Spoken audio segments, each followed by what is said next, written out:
Hi guys, welcome to another episode of the H Talks Funko Pops and Wrestling. No, I'm joking, it's still the H Talks Comics, Sports and Wrestling.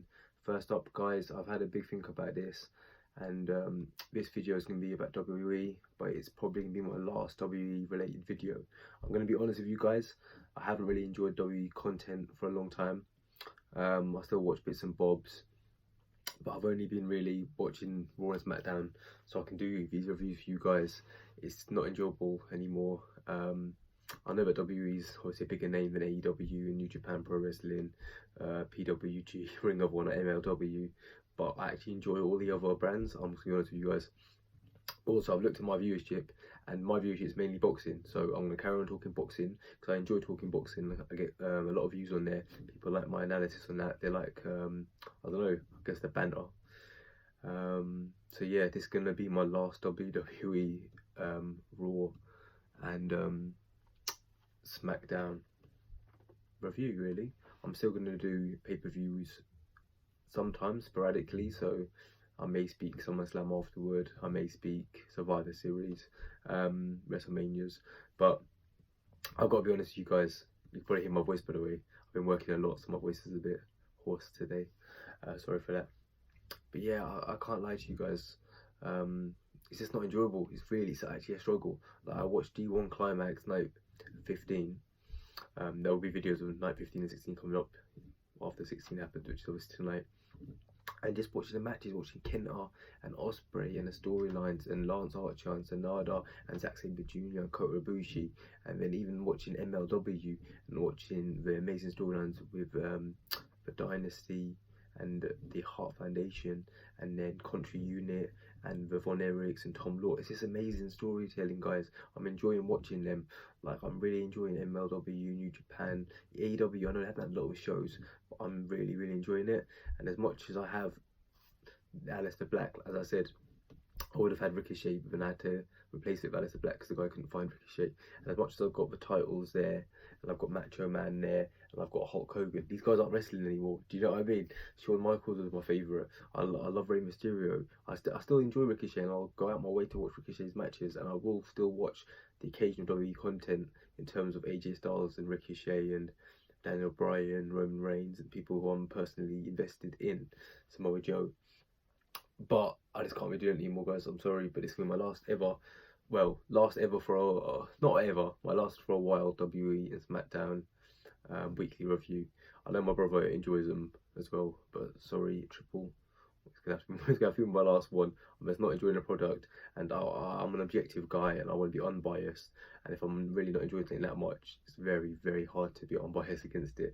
I don't want to be a negative reviewer or negative YouTuber about it, so I'm just going to focus on things I like, which is boxing, AEW, and New Japan, MLW, basically indies to a small level as well, in terms of, not them, but they're not the independents, but in terms of Progress Wrestling, Rev Pro. We're talking about them a lot more. I'm going to a Progress show with my brother in September.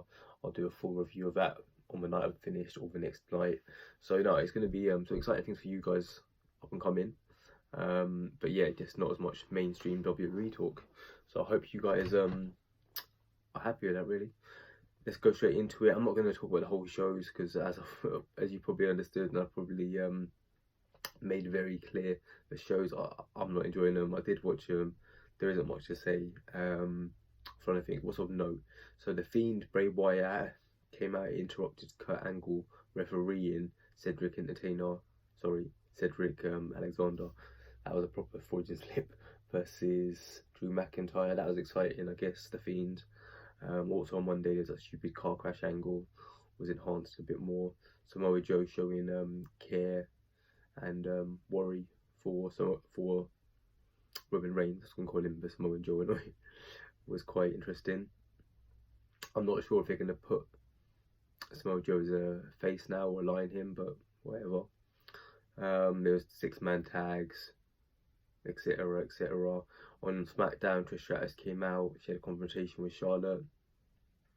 Her mic work seemed a bit rusty, which is fair enough for me, given considering she hasn't been a full-time wrestler for quite a long time. Aleister Black beat Sami Zayn in a good match.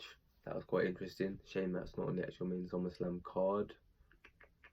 Rowan was revealed to be the person who was behind the forklift attack the previous week.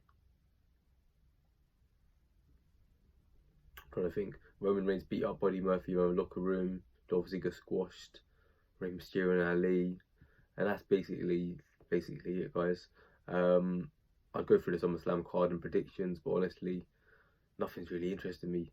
Like the fact that Goldberg, is he 50? Is he in his 50s now? Pretty sure Goldberg's in his 50s. Coming back is more interesting to me than half the card says everything. AJ and Ricochet will be a good match. We've already seen it 4, 5, 6 times. They've overdone that already. That'll be a good match. Kofi vs Randy should be a good match. We've already seen 4, 5, 6 times in the past, maybe more. That'll be a good match. Storyline's good anyway. Becky versus Natalia could possibly be okay. Probably submission matches is obviously their lack impact moves, and they lack impactful moves like suplexes and stuff like that. You can do them obviously, but they mainly focus on rest holds and submissions. And submissions are good, but I'm not sure if I've ever seen Becky utilise many except for the actual disarmer herself. Obviously Natalia's got a few more in her arsenal. Not sure if that'll be the most exciting match. Charlotte versus Trish, I'll be honest, I'm expecting Trish to be a bit rusty. I'm expecting her not to be at her best. Charlotte should pick up the victory there. Bayley and the Moon should be a good match. That'll be the best out of the women's matches in my opinion. Shane versus Kevin Owen. If it's not a squash, I don't know what to say to you guys. It's just getting boring now. Like, Shane can do some good stunts, but I don't need to see him in any main events or in any pay-per-view again, to be honest. No offense to Shane, I like him, like his character, but it's just getting a bit dull now. I'm missing so many matches, I'm sure. And the OC defending their title against the New Day, I don't think that's actually been confirmed. Seth Rollins versus Brock. Brock will probably win that. I have no interest in Seth Rollins' character at the moment. But yeah, guys, sorry to sound like a negative Nancy, which I really don't like doing. But like I said, I'm just not enjoying it. I'm just not enjoying the WWE product at the moment. Like I said, I'll keep abreast of it. I will keep watching NXT. I will keep watching NXT UK. And I will be doing a weekly, I'm not sure if it'll be live, because obviously when AEW is shown over here, it'll be very late at night. But I might do either a post show, like an AEW post show, or I might just do one the next morning. But I will definitely be reviewing AEW in full, as short and concise as I can. It's hard for me sometimes, guys. But yeah, so it's going to be my last WWE Weekly Roundup. Hope you guys who've watched it, I know there's like at least 3 of you who weekly watched it. Hope you enjoyed it. Hope you understand my reasons for not continuing with the WWE talk at this time. It could always change if WWE's product changes and it infuses me again.